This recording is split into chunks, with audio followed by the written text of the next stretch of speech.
الآرام میں سیدنا ابوبکر صدیق کے بارے میں کہا جاتا ہے کہ حضرت بی بی پاک سیدہ فاطمہ بنت رسول اللہ صلی اللہ علیہ وسلم مومنوں مسلمانوں کے ایمان کا حصہ، آپ سیدنا ابوبکر کے پاس باغ فدق کے حوالے سے گئی اور آپ نے جا کے سیدنا ابوبکر صدیق سے کہا کہ جی آپ جو اللہ نے رسول اللہ صلی اللہ علیہ وسلم کو باغ فدق دیا تھا وہ وراثت جو ہے وہ اس کو ہمارے اندر تقسیم کر دیں۔ تو سیدنا ابوبکر صدیق نے جواب دے دیا، لہذا حضرت فاطمہ الزہرا سلام اللہ علیہا وہ حضرت ابوبکر صدیق سے خفا ہو گئی اور پھر اسی حالت میں فوت ہو گئی۔ اس طرح کے سوالات آتے۔ سب سے پہلی بات تو یہ ہے کہ کچھ باتیں ایسی ہیں اس واقعے کے حوالے سے جو حدیث میں بخاری شریف میں بیان ہوتی ہیں لیکن امت سے چھپائی جاتی ہیں، امت سے چھپائی جاتی ہیں، بیان نہیں کی جاتی۔ سب سے پہلے تو حدیث میں یہ ہے کہ باغ فدق کے حوالے سے سیدہ فاطمہ سلام اللہ علیہا بنت رسول اللہ مسلمانوں کے ایمان کا حصہ، آپ بذات خود نہیں گئی۔ جہاں پر یہ واقعہ لکھا ہوا ہے نا بخاری شریف میں، اس میں یہ نہیں ہے کہ آپ خود گئی، اس حدیث میں یہ ہے، اس واقعے میں یہ ہے ارسلت، آپ نے کسی کو بھیجا، قاصد گیا، اس نے جا کر سیدنا ابوبکر صدیق سے سوال کیا۔ یہ جو بیان کیا جاتا ہے نا کہ وہ آپ گئی، آپ نے مسجد میں جا کے خطاب کیا، خطبہ دیا، اپنے فضائل بیان کیے اور پھر مطالبہ کیا، پھر جناب اتنی دیر تک وہ کھڑی رہی، یہ ساری باتیں ہمیں نہیں ملی۔ سوال کرتا ہوں مناظرانہ انداز میں نہیں، کسی چیلنج میں نہیں، صرف اور صرف یہ سوال کرتا ہوں کہ یہ بات کیوں چھپائی گئی بخاری شریف سے، جبکہ صحیح بخاری شریف میں ہی ہے کہ آپ نے کسی قاصد کو بھیجا، تو پھر یہ بات چھپائی کیوں گئی اور پھر اس طرح کی کہانی کیوں بنائی گئی کہ جی وہاں پر اتنی دیر کھڑی رہی، وہ دربار میں اتنی دیر کھڑی رہی اور پھر خطبہ دیا۔ یہ باتیں وہ فاطمہ الزہرا تو وہ تھی رسول اللہ صلی اللہ علیہ وسلم کی پیاری شہزادی، آپ کی پیاری بیٹی، مسلمانوں مومنوں کے ایمان کا حصہ، وہ تو وہ تھی کہ جب رسول اللہ صلی اللہ علیہ وسلم کے گھر میں بھی آتی تو نبی پاک صلی اللہ علیہ وسلم کھڑے ہو جاتے۔ سیدنا ابوبکر صدیق کی یہ ہمت کہ وہ اتنی دیر ان کو دربار میں کھڑا رکھتے۔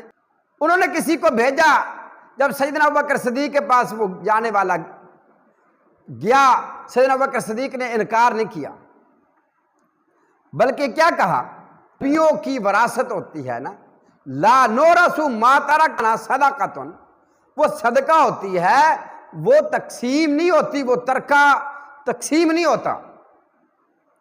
آپ نے یہ حدیث بیان کی اور ساتھ میں یہ بھی کہا کہ انما یاکل، جس طرح نبی صلی اللہ علیہ وآلہ وسلم کے دور میں آپ کی وہ جو جائیداد تھی، وہ جو آپ کا مال تھا، اس میں سے آل محمد کے گھروں میں خرچہ جاتا تھا، اسی طریقے سے جاتا رہے گا، یہ تقسیم والی بات نہیں۔ اور پھر ایسے ہوتا رہا، اسی باغ سے آل محمد صلی اللہ علیہ وسلم کے گھروں میں صدقہ جاتا رہا، اس کا کوئی انکار نہیں کر سکتا۔ یہ بات بخاری شریف میں لکھی ہوئی ہے۔ اور پھر اللہ اکبر، یہ بات بھی چھپائی جاتی ہے۔ تیسری بات یہ چھپائی جاتی ہے، پھر اسی روایت میں یہ بھی ہے کہ سیدنا ابوبکر صدیق نے کہا والذی نفسی بیدی، مجھے قسم ہے اس ذات کی جس کے قبضہ قدرت میں ابوبکر صدیق کی جان ہے، اپنے رشتہ داروں سے زیادہ، رسول اللہ صلی اللہ علیہ وسلم کے رشتہ داروں سے زیادہ محبت کرتا ہوں، قسم اٹھا کر کہا۔ یہ بات بھی چھپائی جاتی ہے۔ پھر میرا جو سوال ہے نا وہ بڑا اہم ہے، میں سماعت کرنے والوں سے یہ کہوں گا، مجھے برا بھلا کہنے کی بجائے آپ سے گزارش ہے کہ مجھے اس کا علمی جواب دیں۔ سیدنا ابوبکر صدیق نے تو حق کھا لیا، انہوں نے نہ دیا، کھایا نہیں بلکہ وہ صدقہ تھا، ان کے پاس رہا۔ پھر سیدنا عمر فاروق کی باری آئی، پھر وہ باغ وہ مال ان کے پاس رہا۔ سیدنا عمر فاروق رضی اللہ تعالیٰ عنہ کے بعد کس کی باری آئی؟ کون خلیفہ بنے؟ حضرت عثمان غنی رضی اللہ تعالیٰ عنہ، وہ خلیفہ بنے۔ جب آپ خلیفہ بنے تو وہ مال وہ صدقہ آپ کے پاس آ گیا۔ ایسے ہی جیسے ابوبکر صدیق کے دور میں اس مال سے، اس باغ سے، اس جائیداد سے خرچہ آل محمد کے گھروں میں جاتا رہا، اسی طرح عمر فاروق رضی اللہ تعالیٰ عنہ کے دور خلافت میں بھی اسی مال سے خرچہ آل محمد کے گھروں میں جاتا رہا۔ پھر اسی طریقے سے سیدنا عثمان کے دور میں بھی ایسے ہی وہ خرچے سے وہی خرچہ اسی مال سے خرچہ آل محمد صلی اللہ علیہ وسلم کے گھروں میں جاتا رہا۔ پھر اس کے بعد چلے میں کہتا ہوں آپ ان تینوں کی بات کر لیں، یہ تینوں وہ حق کھا کے نہ دیا، تو پھر جب چوتھے خلیفہ بنے سیدنا مولا علی رضی اللہ تعالیٰ، جو مسلمانوں مومنوں کے ایمان کا حصہ ہیں،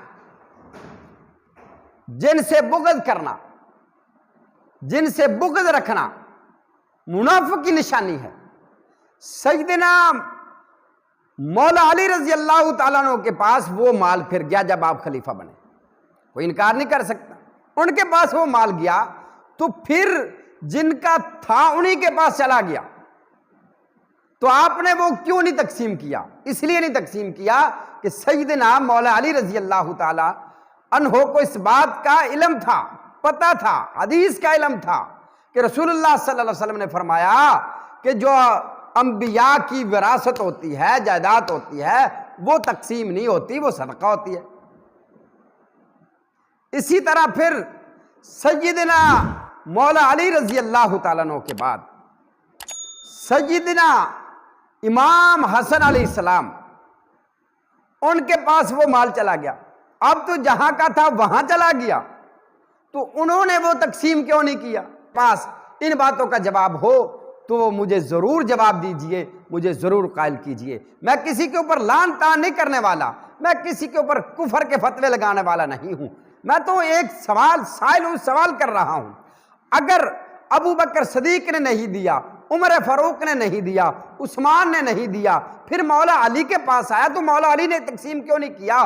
مولا علی کے بعد 6 ماہ تک حضرت امام حسن علیہ السلام آپ خلیفہ مقرر ہوئے، خلیفہ رہے، تو پھر یہ مال کیوں نہیں تقسیم ہوا؟ یہ جائیداد کیوں تقسیم نہیں ہوئی؟ میرا یہ سوال ہے۔